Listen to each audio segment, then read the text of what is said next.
When you became a mom, your whole world shifted. Suddenly, your days revolved around feedings, nap schedules, school runs, snacks, and bedtime routines. And while motherhood is beautiful, it can also feel like it swallowed up everything else. Before you were mom, you were you. You had dreams, hobbies, a certain way you went about your day that had nothing to do with keeping tiny humans alive, and that version still matters.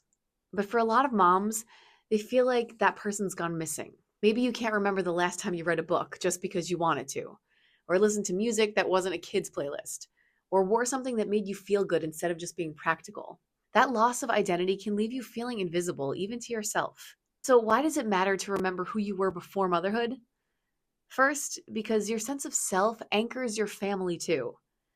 When you show up as a whole person and continue to do the things you love, you're modeling something powerful to your kids. You're teaching them that growing up doesn't mean giving yourself away. It means expanding into more of who you already are. Second, it matters because when you reconnect with those parts of yourself, you feel more alive. And when you feel alive, you parent differently. You're not running on empty or resenting the constant demands of being a mom.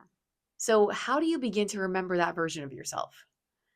Start with curiosity. Ask yourself, what used to make me happy before motherhood? Maybe it was painting, journaling, or running, or just spending hours at a coffee shop with a good book. Even if you can't do it in the same way now, see if you can bring just a thread of it back into your current life. Then notice your small preferences again. What's your favorite flower? Your favorite season? Your favorite song to sing in the car when you're alone? These little things aren't trivial.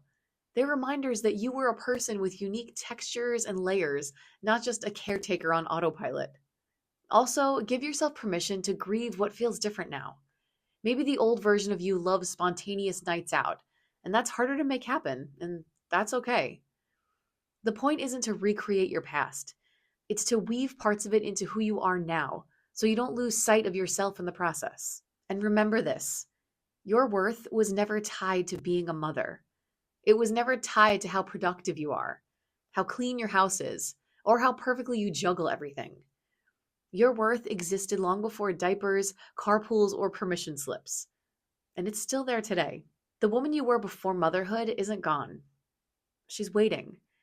She's there in the way your eyes light up when someone brings up a topic you're passionate about.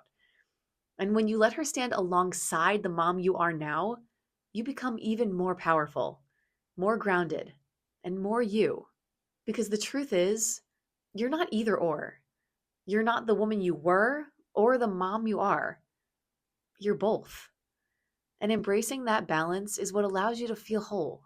And in the next video, we're going to build on this idea by looking at one of the biggest ways moms tend to forget their worth: the never-ending to-do list.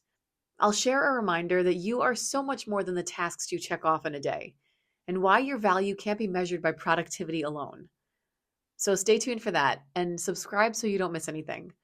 And in the meantime, have a great day, and I'll see you in the next one.